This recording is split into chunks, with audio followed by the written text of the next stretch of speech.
Here we are, folks, with the 5.7 video. You probably noticed by now this is 5.7a, meaning that there's going to be 2 videos on this stuff. So this won't be the last video, but it's a video on the last section that I've broken in half. Also remember that 5.7 isn't an actual section in the book, it's just something we're doing extra, because I think it's useful for us, and it's related to what we've been doing. But first, because this is the easier of the 2 sections, I'm going to start off with a do now that could be useful, and hintity hint hint, you might have some questions very similar to it on the test. So, in the 2 triangles below, sketch one example of each of the requested segments. Make the appropriate markings that demonstrate where each segment is. Okay. So these are our 4 segments that end up being concurrent that meet up at our 4 center points. The circumcenter, incenter, centroid, orthocenter. And I feel like some of us are still a bit shady on what differentiates them. So let's start off with an altitude. An altitude, by definition, is a segment that goes from a vertex of a triangle to the opposite side and is perpendicular to it. That's it. That right there was sufficient to show that this is an altitude, but keep in mind, I could be drawing 3 different altitudes because there's 3 sides here and each of them has one, so I could have just as easily drawn that. Same thing with an angle bisector. The thing that I have to draw to make this clear that this is an angle, that was a bad one, that this is an angle bisector, is that these 2 angles are congruent to each other. That is just the textbook definition of an angle bisector. If I hop over to the right triangle, sorry, not right like 90 degrees, but this guy. If I hop over to this triangle and try to draw a perpendicular bisector, we'll think about what those 2 words mean. The bisector bit is going to cut this thing in half and therefore go through the midpoint. And perpendicular to it means it intersects it at a 90-degree angle. Great. And the median is, by definition, goes from a vertex, a vertex, to the opposite midpoint. So I'll start up here, I'll go to the midpoint that I already know where it is, except I missed, whoops. And there's a median, perfect. So what I recommend for this is maybe try it out on your own. Maybe go to the thing that's in the lesson templates and try drawing your own versions of these things, because they don't have to look like mine. Like I said, there's 3 different altitude angle bisectors, these things, whatever, per triangle. So make sure you're able to actually draw them and label them so that we know what they are. Now imagine, folks, hopping on a coordinate plane and popping a triangle in there, and then being asked to find the centroid of it. There's really, I don't know if you'd be able to do this on your own, because this formula I pretty much have to give to you. There's ways to contrive it, but they're not easy, they're not obvious. But this formula is pretty easy to work with. It's essentially taking the x-coordinates, adding them, and then dividing by 3. So in other words, it's an average of the x-coordinates. If you add a certain number of numbers, and then you divide by the total number that you have, well then that's taking the average. So there's a good reason why this formula is what it is, and if we think about what a centroid is, it's that thing that when the medians meet each other, it kind of cuts segments into that ratio of 1/3 of the entire thing and then 2/3 of the entire thing. So we can imagine, or we can understand kind of why this is the average where it cuts it into thirds, whatever. It all kind of checks out logically, but we don't need to know why the formula is what it is, we just have to be able to work with it. So also in terms of notation, if you're looking at this diagram, this isn't relevant for the centroid, but the incenter is going to have a very similar premise, where vertex A is going to be opposite little a. And we're going to call little a the side length of BC in this case. So little a is going to be the measure of BC, just so that it's kind of easier to see what matches up with what. So vertex B is going to be opposite the segment AC, which we're going to call its length B, and so on. Save myself some explanation for when we get to incenter. But for now, if I want to find the centroid of this thing, that's kind of easy. Let's call it C. C for centroid. Essentially what I'm going to do is I'm going to add the x-coordinates. So -6 plus 6 plus -4, and then divide by 3. That's going to give me my x-coordinate. The y-coordinate is going to be exactly the same. 4 plus 5 plus -2. I am saying find it and plot it, though. So -6 plus 6 minus 4 gives me -4/3.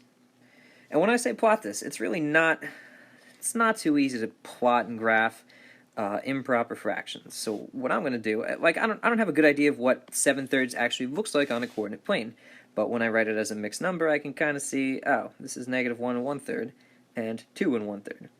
I hope we can go from improper fraction to mixed number relatively easily. If I write it like this with mixed numbers, then I could see that the point I'm talking about is like right there. I'm graphing it poorly, but you know what I mean. It should be right about there. The Incenter formula. Okay. A little bit more complicated in that it actually wraps up the side lengths of this triangle into it. So notice the perimeter isn't 3 anymore. It's the sum of the 3 sides, which is essentially the perimeter. Yeah, so the denominator in both of these cases for x and y is going to be the perimeter. And the numerator, the numerator is going to be the product of a coordinate and the length of the opposite side for the x's and the y's. And then we're going to have the sum of those products. A times x sub a plus b times x sub b. So this product. And then x sub c times c. Fine, so there's going to be a lot of algebra involved here. Well, not really algebra, but a lot of computations. And it's going to involve, well, you might want to grab a calculator. Let's just say that. So first of all, we have to find these side lengths, which is easy because I gave you a right triangle where one side is vertical and another side is horizontal. Nice. So to go from 1, 0 to 1, 5, that's a side length of 5. This bottom guy goes from 1 to 13, so that's 12. And then if I use the Pythagorean theorem, or if I'm just good with Pythagorean triples, I could get that this side is 13 pretty easily. Let's once again start with the centroid, which, I don't know, we'll call it C. Why not, right? So the centroid, once again, is going to be the sum of the x-coordinates, so 1 plus 1 plus 13, over 3, comma, sum of the y's, over 3. So 0 plus 0 again, plus 5, over 3. This simplifies rather nicely. So 1 plus 13 is 15, divided by 3 is 5.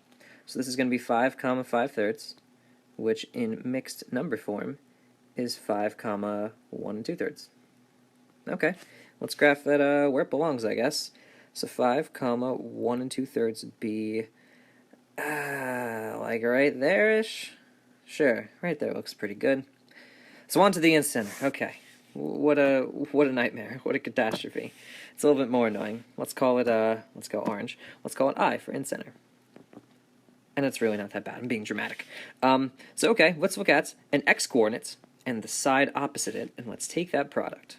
So 1 times 12 plus 1 times 13, 1 times 13, plus, let's see, 13 times 5. Okay, 13 times 5. So notice that in my parentheses here, 12, 13, 5, I have the side lengths of the triangle. And then outside of them, 1, 1, and 13, I have the coordinates that go with these things. So if you keep track of what you're dealing with, it shouldn't be too bad. 5 plus 12 plus 13. And I've actually designed these problems so that the coordinates that you end up getting really aren't too bad. I'll simplify that later. Let's do the y's first. So let's start on the bottom left. I'll have 0 times the side length opposite that is 13, plus on the top left now I have 5 times length opposite that is 12, plus, and on the bottom right 0 again times the side opposite that, which is 5. I'll throw this whole thing over the same denominator, which is still a plus b plus c, which is the side lengths, and I'll get, well, grab a calculator if you need to, but 12 plus 13 plus 13 times 5 is 65. This ends up being 90. 90 over 5 plus 12 plus 13 is 30. Hey, I told you this comes out nicely. On the right, notice how most of these terms end up crossing out. 0 times 13 crosses out. 0 times 5 crosses out, and I'm just left with 5 times 12, in other words 60, whoops, over the same denominator, 60 over 30. So this comes out to 3, 2. Okay, so let me clean this up a bit when I pause it and then graph this. 3, 2 puts me right there. That would be point I. And let's just think about this logically. So something we know about the Incenter is that it's going to be an equal distance from each of the sides, which we don't, I guess it'd be hard to calculate one of these, but we can see this is a distance of 2, this is a distance of 2, and we can imagine that this here is a distance of 2 as well. I mean, I guess, I don't even know where this intersects. So I guess I can't confirm that, but the fact that I'm getting 2 and 2 for these makes sense, because it tells me that, yeah, this point is equidistant from at least 2 of the sides, and probably also the third side, which means I guess we did it right. Alright, so if you know what these things are, and if you know the little tricks, then that makes life a little bit easier. So hey, this is the end of the 5.7a video. Brace yourself for the next one, because it's a toughie, folks.